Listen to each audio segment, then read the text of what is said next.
ஷீலு கிச்சன்லேருந்து மாங்காய் ஊறுகாய் பண்ணி காமிக்க போகிறேன். வாங்க எப்படி செய்யலான்னு பார்க்கலாம். ஷீலு கிச்சன்லேருந்து மாங்காய் ஊறுகாய் போட்டு காமிக்க போகிறேன். இங்கே பாருங்கள், இந்த ஒரு ஊறுகாய் மாங்காய் தான் வாங்கியிருக்கேன். இது வந்து 1 கிலோ இருக்குது ஒரு மாங்காய்.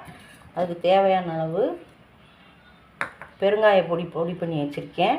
கடுகு பொடி நம்ம தேவையான அளவு தான் எடுக்கணும். மாங்காயை நறுக்கி நல்லா கழுகி தொடச்சி ஈரம் இல்லாமல் நறுக்கிட்டு அதை அளந்து பார்த்துட்டு 4க்கு 1 மடங்கு மிளகா பொடி, 1/2 கப்பு அந்த என்ன கப்பு எடுக்கிறோமோ அந்த 1/2 கப்புக்கு உப்பு, 1/4 கப்பு கடுகு பொடி, அந்த 1/4 கப்பில் பாதி வெந்தய பொடி, பெருங்காய பொடி நமக்கு 2 ஸ்பூனுக்கு போட்டுக்கரலாம். ஒரு ஸ்பூன் மஞ்சள் பொடி போட்டுக்கரலாம். எண்ணெய் நல்லெண்ணெய் தான் ஊற்றணும்.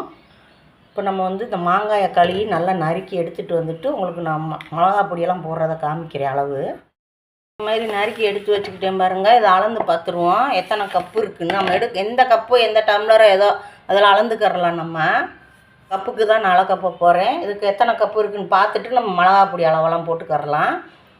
ஈரமே இருக்கக்கூடாது, நல்லா தொடச்சி சுத்தமாக வச்சுக்கிறணும். இந்த மாதிரி எத்தனை கப்பு இருக்குதுன்னு பார்த்துருவோம். இப்போ நான் 3 போட்டிருக்கேன். இதோட 4 கப்புக்கு வந்து 4க்கு 1 கப்பு மிளகா பொடி. இப்போ இதுக்கு நம்ம மிளகா பொடி இதுக்கு ஒரு 3/4 கப்பு போடுவோம். அப்புறம் செக் பண்ணி பார்த்துட்டு கூட நம்ம போட்டுக்கரலாம். பாருங்க, மிளகா பொடி 3/4 கப்பு எடுத்திருக்கேன். பாருங்க, இப்போ இதுக்கு 1/2 கப்பு கல்லுப்பு போடுறேன்.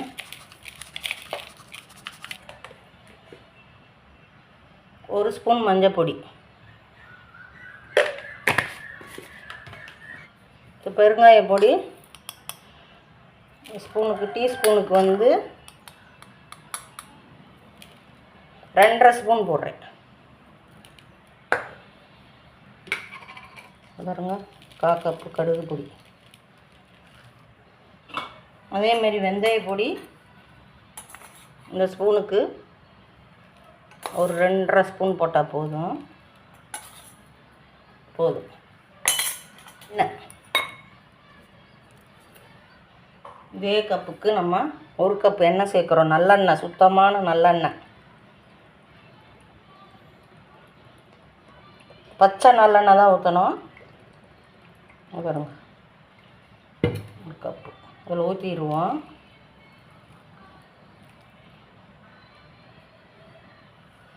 கையெல்லாம் போடக்கூடாது, மரக்கட்டை கரண்டியை வச்சு தான் நம்ம கிண்டணும். நல்லா கிண்டி விட்டுருவோம் எல்லாத்தையும் சேர்த்து. நல்லா கிண்டிட்டு உங்களுக்கு காமிக்கிறேன். நல்லா இந்த மாதிரி கிண்டி வச்சிடணும். இதை டிஸ்டர்பே பண்ணக்கூடாது. அடுத்து ஒரு 2 நாளைக்கு நல்லா மூடி வச்சிடணும். ஒரு நேரம் மட்டும் நம்ம கிண்டி விட்டுக்கிறணும். அவ்வளோதான். ஊறுகாய் வந்து நல்லா ஊறட்டும். கையெல்லாம் படக்கூடாது, தண்ணியோட நம்ம தொடக்கூடாது. சுத்தமாக இருந்தால் தான் ஊறுகாயை நம்ம தொடணும். சுத்தம் இல்லாட்டா ஊறுகாய் லேடிஸுக்கு தொடவே கூடாது, கெட்டு போயிடும். இதெல்லாம் நல்லா ஒரு பக்குவமாக இருந்தால் ஊறுகாய் 1 வருஷம் 2 வருஷம் கூட நல்லாயிருக்கும். சுத்தபத்தமாக இருக்கிறப்ப தான் ஊறுகாயை தொடணும். அதே மாதிரி ஃபுல்லாக எடுத்து வச்சுக்கிட்டு நம்ம யூஸ் பண்ணக்கூடாது. தேவைக்கு ஒரு சின்ன பாட்டிலை நம்ம எடுத்து டைனிங் டேபிளில் வச்சுட்டு நம்ம யூஸ் பண்ணிக்கிறோம். காலியானோன்னா திருப்பி நம்ம கொஞ்சம் எடுத்துக்கிறணும். அந்த மாதிரி தான் ஊறுகாயை வந்து நம்ம யூஸ் பண்ணணும்.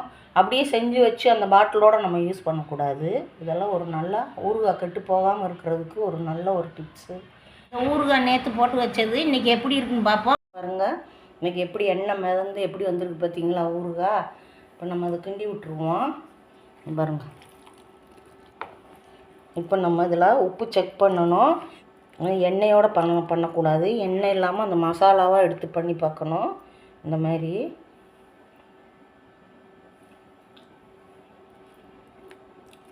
எல்லாமே கரெக்டாக இருக்குது. இதை நான் நல்லா கிண்டி எடுத்து வச்சுருக்கேன். நாளை ஃபுல்லாக இருக்கட்டும். இன்றைக்கி ஒரு நாள் ஃபுல்லாக இருக்கட்டும். நாளைக்கு நம்ம டப்பாக்கு மாற்றிக்கிறலாம். ஊறுகாய் போட்டதை ஓப்பன் பண்ணி பார்த்துருவோம். அங்கே பாருங்கள், சூப்பராக எப்படி இருக்குன்னு. இது போட்டு வச்சு 3 நாள் ஆச்சு. டெய்லி கிண்டி விடணும். இப்போ நம்ம வந்து இந்த டப்பாவுக்கு நம்ம மாற்றிடுவோம். அப்படி டப்பாவுக்கு ஈரம் இல்லாமல் நல்லா தொடச்சி வச்சுருக்கேன் விளக்கி. இதை நல்லா கிண்டி விட்டு இந்த மாதிரி டப்பாவில் சேர்த்துருவோம்.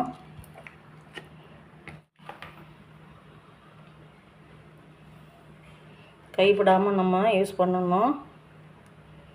போதும். ஊறுகாய் வந்து இந்த மாதிரி ஸ்டோர் பண்ணி வச்சுக்கிட்டோம்னா ஃப்ரிட்ஜில் போட்டு விட்ருங்க. அது பேசாமல் கிடக்கும். ஒரு வருஷம்னாலும் கெட்டு போகாது. அதுக்கு தக்கன உப்பு உரப்பு எல்லாம் நம்ம பக்குவமாக போட்டு வச்சாதான் ஒரு வருஷம் நமக்கு தாங்கும். ஒரு வருஷத்துக்கு மேலேயும் இருக்கும், சொல்ல முடியாது, நம்ம யூஸ் பண்ணுறத பொறுத்து. அதனால் மாங்காய் ஊறுகாய் வந்து மாங்காய் சீசனில் இந்த மாதிரி போட்டு வச்சுக்கோங்க. ஊறுகாய் இருந்தால் தான் வீட்டில் நமக்கு அவசரத்துக்கு என்றைக்குமே அது உதவும். சூப்பராக இருக்குது மாங்காய் ஊறுகாய்.